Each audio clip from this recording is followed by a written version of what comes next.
ছেলেরা তোর দিকে তাকাবে, বিরক্ত করবে। যদি না হাত ধরে যাই তাহলে মানুষ ভাববে আমরা স্বামী স্ত্রী, তাহলে তাকাবে আরে কি আসছে, হাত ধরে হাঁটবো নাকি? ছাড়েন হাত। আরে আরে দাঁড়াও সুইটি, এই এই এই, তোর এত বড় সাহস! 12 বছর ধরে আমি সুইটির পিছনে ঘুরতাছি, আর সুইয়া দেখতে পারলাম না, আর তো সুইটি হাত ধরে হাঁটতাছস। আজ সার কইলাম, নাহলে কলাম হাত কোবায় কাটলাম। আমি কি দেখতেছি? তুমি আরেকটা ছেলের হাত ধরে রাস্তা দিয়ে হাইটে যাইতেছ। হায় আল্লাহ, এই দৃশ্য দেখার আগে আমার মরণ হইল না কেন? আমার দুই চোখ কেন অন্ধ করে দিল না? সুইটি, তুমি চুপ করে থাইকো না। এসব কবে থেকে চলতেছে সুইটি? আমরা মহল্লার পোলা বাড়ি ঠান্ডা পড়ে মরে গেছিলাম, আমাকে তোমার চোখে পড়ে নাই? বাইরের একটা পোলার লগে তুমি প্রেম করতেছো কেন সুইটি? সুইটি, ওর হাত ধরে কেন তুমি হাঁটতেছো? বলো সুইটি, বলো। বলো সুইটি, বলো। চুপ করেন, আমি ওনার সাথে প্রেম করতেছি না। কি? তুমি প্রেম করো না? তাহলে সে তোমার হাত ধরে হাঁটতেছে কেন? এই, তুই কে? আমি সুইটির কাজিন আলমগীর। সুইটি, এই দুই কার্টুন কে? তোমার এক্স বয়ফ্রেন্ড নাকি রানিং বয়ফ্রেন্ড? আরে ধুরু, আমার বয়ফ্রেন্ড আসবে কই থেকে? এরা হচ্ছে আমাদের এলাকার ছেলেপেলে, সারাক্ষণ এখানে দাঁড়ায় থাকে। আমি যখন ভার্সিটি যাই আমাকে উত্তক্ত করে। ও, এই দুজন কি সেই দুজন যে দুজনের নামে একটু আগে আমরা জিডি করে আসলাম? ভাইয়া, আপনাদের দুজনের নামে আমরা জিডি করে আসছি। পুলিশ যে কোনো সময় আপনাদের সাথে যোগাযোগ করবে, আপনাদের সমস্যাটা কি জানার চেষ্টা করবে। আপনি আমাকে দুইজনের নামে থানায় যে জিডি করছেন? আরামজাদারা, প্রত্যেক দিন তোরা আমার কাজিনদের রাস্তায় দ্বারা ইফটিজিং করস, তোদের নামে জিডি করবো নাকি ফুল দিয়ে বরণ করবো রে? মাইয়া মানুষ রাস্তায় দেখলে কি মাথা ঠিক থাকে না? পুলিশ যখন ধইরা নিয়ে গরম ডিম দিবে তখন বুঝবি ঠেলা। ভাই রে, আপনার পা ধরে মাপ চাইতেছি ভাই, আর জীবনে কোনোদিন ছুটির রাস্তায় বিশ্বাস করুন না ভাই। আরে ভাই রে ভাই, বিটি যে রাস্তা দিয়ে যায় ওই রাস্তার দিকে তাকায় দেখ পুরা ভাই। জীবনে না। ভাই, লক্ষ্মী ভাই আমার। আচ্ছা ঠিক আছে, মাফ করে দেন ভাই। আচ্ছা ঠিক আছে, যা। তোরা যেহেতু তোকে ভুল বুঝতে পারছস, তোকে এইবারের মতো মাফ করলাম। কিন্তু জিডি করতে যে আমার 5,000 টাকা খরচ হয়েছে সে টাকা দে। কি বলেন ভাই? জিডি করতে টাকা লাগে? জিডি করতে টাকা লাগে না, জিডি করতে যাইতে টাকা লাগে, আসতে টাকা লাগে। 5,000 টাকা ওভার ভাড়া দে দে। ভাই বিশ্বাস করুন, আমার কাছে কোনো টাকা পয়সা নাই। আচ্ছা দেখ, মানবিকের ভিতরে একটু খুঁজা দেখি, সিপাই সাপা একটু কোনো টাকা পয়সা আছে। 500 টাকা আছে। ওরে ফকিনি, টাকা নাই আর মেয়েদের সাথে টাঙ্কি মারার জন্য রাস্তায় দাঁড়া থাকস, তাই না? 502 টাকা পাইছি ভাই। এই যে আমার কাছে 510 টাকা আছে ভাই, এত 10 টাকা বেশি দিচ্ছি। ও নো, 4,000 টাকা লস। আচ্ছা যাই হোক, নাস্তার টাকা দে। কি বলতেছেন ভাই? আমরা কিসের নাস্তা করছি? কিসের নাস্তার টাকা দিব? আমরা তো সকাল থেকে কিছুই খাই নাই। অনারে তোরা ফকিরনি, তোরা সকাল থেকে না খেয়ে থাকবি। কিন্তু আমরা যে জিডি করতে গেছি, থানা থেকে বের হয়ে ছুটি বসে তার খিদা লাগছে, তাকে রেস্টুরেন্টে নিয়ে 1200 টাকা খাওয়াইছি। 1000 টাকা দিলে চলবো। দেখ আল্লাহর কসম লাগে ভাই, আমার কাছে আর কোনো টাকা নাই, একটা পাইও নাই ভাই, দিতে পারবো না ভাই। টাকা পয়সা নাই ভাই। কি বলি, টাকা নাই? আচ্ছা ঠিক আছে, জিডি থাকলো, পুলিশ আইবো।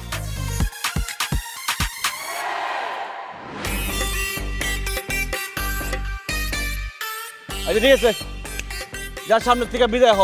জীবনে কোনোদিন সুইটির রাস্তার আশেপাশে তোদেরকে দেখলে মাইরা হাড্ডি কুটি ভাঙ্গা পুলিশের কাছে দিয়ে দেবো। যে ভাগ।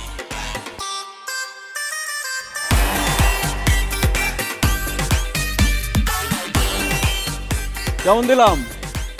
এইভাবে যে ছেলেরা তোর ডিস্টার্ব করতে আসবে, আমি তাদেরকে দৌড়ের উপর রাখবো। দৌড়ের উপর রাখবেন ঠিক আছে, কিন্তু ওদেরকে মিথ্যা কথা বলে ওদের থেকে টাকা নিলেন কেন? আরে যেমন কুকুর তেমন মুগুর, ওরা যেমন ওদের সাথে আমি তেমনই করলাম। টাকার ভয় হইলেও তোরে কোনোদিন ডিস্টার্ব করতে আসবে না। তাছাড়া ইন্স্যুরেন্সে চাকরি করতাম, বেতন টেতন ঠিক মতো পাইতাম না, পকেটটা পুরা ফাঁকা, তাই একটু ধান্দা করলাম আর কি। আই ভাই, তোর ভার্সিটি দেরি হয়ে যেতেছে, তাড়াতাড়ি চল। আর এখন আমার হাত ধরার দরকার। আচ্ছা, গতকাল যে তোমাকে হোমওয়ার্কগুলো দিয়েছিলাম সেগুলো করেছো? না স্যার। হোয়াট? হোমওয়ার্ক করনি কেন? স্যার, আমার পড়ার টেবিলে মন বসে না। আর তাছাড়া আপনি এত সুইট, এত হ্যান্ডসাম, আপনাকে দেখলে আমি সব পড়া ভুলে যাই স্যার। এই, একদম দুষ্টুমি করবে না, পড়াশোনা মনোযোগ দাও।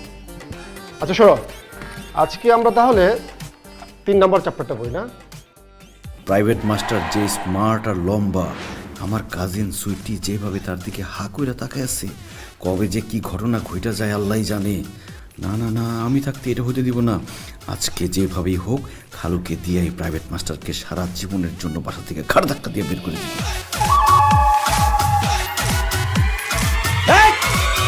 তুই ছুটির গায়ে হাত দিলি কেন? কি বলেন ভাই? আমি কখন সুইটি গায়ে হাত দিলাম? এই লুচ্চার ঘরে লুচ্চা, মিথ্যা কথা বলবি না। তুই আমার চোখের সামনে সুইটির হাতে হাত রাখছস। দেখুন আপনার কথা ভুল হচ্ছে, আমি হয়তো বা পড়াতে গিয়ে ভুল করে ওর হাতটা ধরেছি। ভুল কইরা না রে লুচ্চার বাচ্চা, তুই লুচ্চামির উদ্দেশ্যেই সুইটির হাতে হাত রাখছস। তোর চোখ বলতেছে তুই লুচ্চা, তোর ঠোঁট বলতেছে তুই লুচ্চা, তোর চোখে মুখে লুচ্চামি। খবরদার আলমগীর ভাই, আমার টিচারকে নিয়ে একদম বাজে কথা বলবেন না। আর সে যদি ইচ্ছা করে আমার হাতও ধরে, ধরলে ধরছে, আপনার কি? জানতো এখান থেকে। আমার কি, তাই না? আমার কি সেটা আমি বলবো না, বলবে খালার খালু আইসা। খালা, খালু, এদিকে আসেন, দেখেন কি হয়ে যাইতেছে। হায় হায় হায় রে, কি হয়েছে? এই প্রাইভেট মাস্টার খুব খারাপ, তার উদ্দেশ্য খারাপ। সে একটু আগে সুইটির গায়ে হাত দিছে। আমি যদি সময় মতো না আসতাম সর্বনাশ হয়ে যেত। জি বাবা, উনি সব মিথ্যা কথা বলতেছে। আমার স্যার আমার হাত ধরে নাই তো, সে আমাকে জাস্ট পড়াটা বুঝাচ্ছিল। দেখছেন খালু, দেখছেন আপনার মেয়ে কি করতেছে? তার কাজিনের সাপোর্ট না নিয়ে এই লুচ্চা মাস্টারের সাপোর্ট নিতেছে। তার মানে কি দাঁড়াইতেছে? তার মানে দাঁড়াচ্ছে গোড়াতেই গন্ডগোল। সুইটি এবং এই মাস্টারের মধ্যে কিছু একটা চলতেছে। এখনই যদি এই মাস্টারকে বাসা থেকে বের না করেন, কয়েকদিনের মধ্যে দেখবেন এই মাস্টার আর আপনার মেয়ে হাতে হারিকেন ধরাই দিয়ে ভাগছে দুইজনে। আলমগীর ঠিক কথা বলছে। আমি আগে বলছিলাম এরকম লম্বা ফর্সা হ্যান্ডসাম টিচার রাখার দরকার নেই মেয়ের জন্য, ঝামেলা হয়ে যাবে। হয়েছে না ঝামেলা? এখন বের করে দাও। এই ফাজিল, এই বদমাইশ জানি কোথাকার, হ্যাঁ? প্রাইভেট পড়াতে এসে আমার মেয়ের গায়ে হাত দিস না, ওর সাথে খাতির জমানোর চেষ্টা। বেরো আমার বাড়ি থেকে, যাও। বেরো।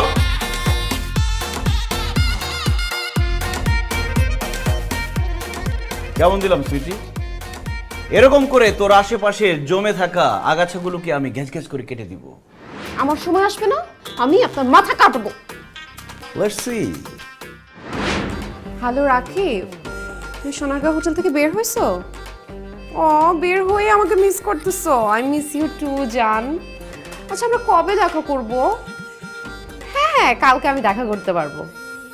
কি তোমার এখনই আমাকে দেখতে ইচ্ছা করতেছে? আচ্ছা ঠিক আছে জান, ফোনটা কাটো, আমি তোমাকে ভিডিও কল দিচ্ছি। দে দে, ভিডিও কল দে, দেখি তোর কোন জানের সাথে তুই কথা কইতেছস। আমি যার সাথে খুশি তার সাথে কথা বলবো, তাতে আপনার কি? জানতো এখান থেকে বিরক্ত করেন না। আমি তোকে অবশ্যই বিরক্ত করব, কারণ বিরক্ত করা আমার কাজ।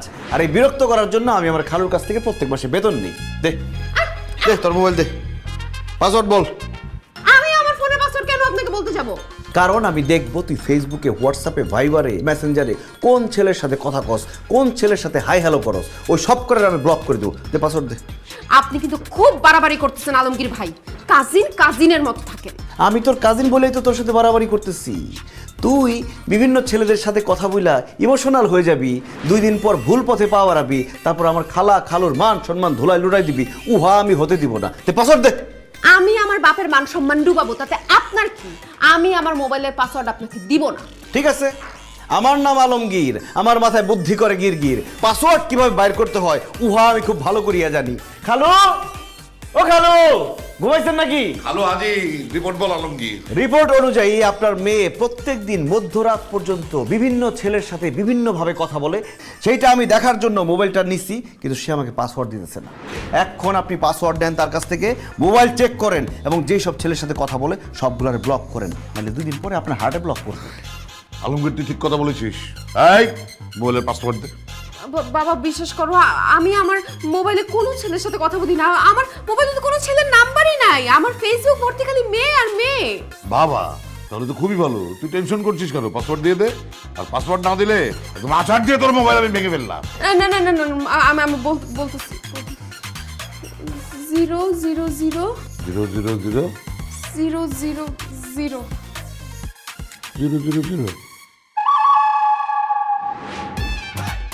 আরে কি ক্যালেন্ডার চেক করতেছেন? মেসেঞ্জার চেক করেন। দেখছেন চারপাশে শুধু সবুজ বাতি। ওই সর্বনাশ, মোশারফ, হ্যাঁ, সাব্বির, অনবারস, হায় হায় জোবান তসিফ, তুই তো কাউরে বাদ রাখস না। এই তুই মানুষ না মেশিন? এত ছেলের সাথে তুই কথা বলস কিভাবে? বাবা, আমি তো কারোর সাথে কথা বলি না, ওরাই আমাকে মেসেজ দেয়। কি ওরা মেসেজ দেয়?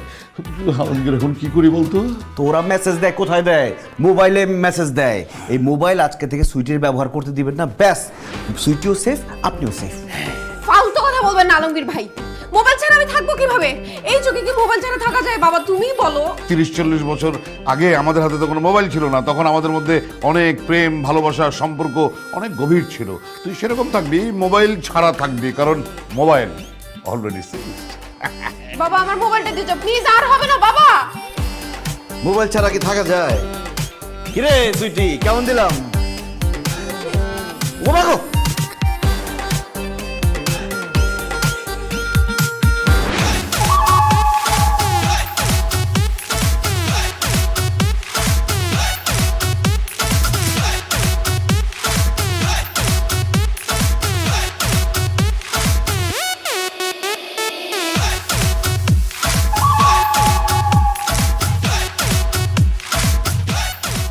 কেমন আছে সুইটি? এই আমি কেমন আছি সেটা দিয়ে আপনারা কি করবেন? আপনারা আমার ছাদ আসছেন কেন? আসলে সুইটি হয়েছে কি, দেখলাম তুমি সাদে একা একা বসে আছো, তাই তোমারে সামনাসামনি এক নজর দেখার লোভ সামলাতে পারলাম না। লোভে পাপ, পাপে মৃত্যু। মনে হতেছে আজকে আপনাদের মৃত্যু হবে।